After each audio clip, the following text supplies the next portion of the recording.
everyone. Good morning. Hope you're doing well. Today is Tuesday, May 12th. Can you believe it's almost been 2 months since we started offsite learning? I can't. It's kind of hard to believe. So today I'm just going to tell you a little bit about Japan and nature, how that impacts their beliefs and values. And then I'll, of course, review the instructions for our country profile again. And that'll be all for today. So everyone, just a second.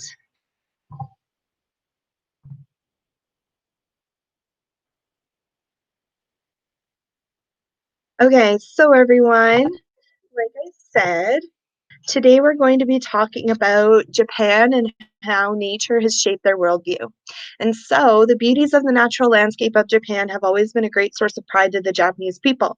Like we learned last time, Japan has miles and miles of beautiful ocean front.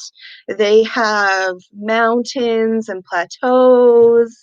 And so it's just a very beautiful place. So most of Japan experiences distinct predictable seasons, kind of like we do here in Canada. And so in Japan, because of the importance of nature, they have many celebrations and rituals that mark the change in seasons and play a very important part to Japanese culture. Cherry blossoms are the most beloved flowers among the Japanese in the March of every year. There are huge festivals related to the blooming of the cherry blossoms. There are also many haikus about cherry blossoms as well.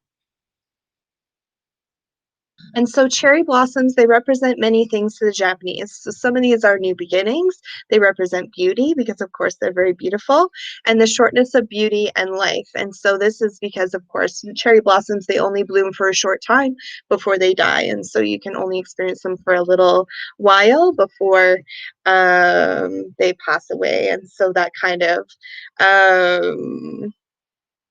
relates to beauty and life because everything that we experience in the world is kind of temporary, right? Nothing lasts forever.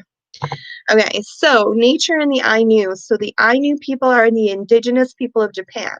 And so nature has a dominant role in their culture as well.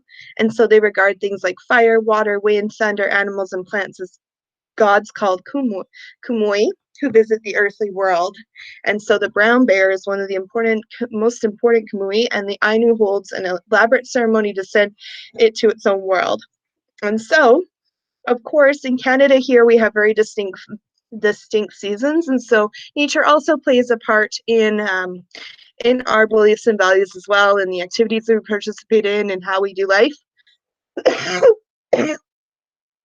Sorry. And so, in Japan, Shinto is the ancient religion. So Shinto is the ancient religion of Japan where the love of nature is one of the most important aspects. And so it's based on a harmony with nature. So examples include flower arranging, garden design. It's also based on the belief that sacred spirits called kami take the form of objects. So basically, this is saying that different objects in nature have spirits associated with them, like mountains, trees, stones. The sun goddess Amaterasu is considered to be one of the most important kami. And you can read on page 270 for more information about Shinto. And then the dark side of nature. So natural disasters have also shaped the Japanese worldview. And so some natural disasters that shape Japan's experiences are earthquakes, typhoons. A lot of these things are caused because Japan is located, you can see Japan right here. Japan is located on the Ring of Fire. Japan is located right here. And so it's located on the Ring of Fire. And basically the Ring of Fire is the fault lines.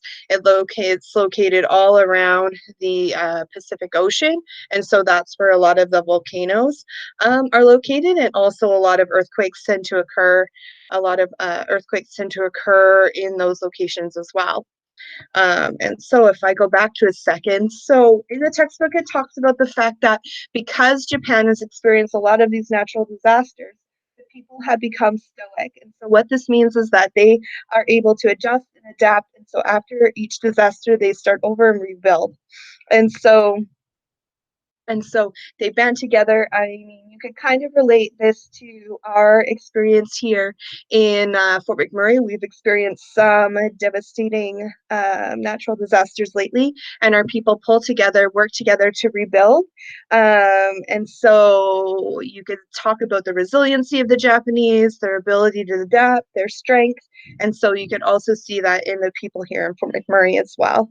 And so it talks about here, so today we use stoic to describe a person who controls his or her emotions and endures difficult experiences with patience. So it's also being patient and being able to overcome difficult experiences in life.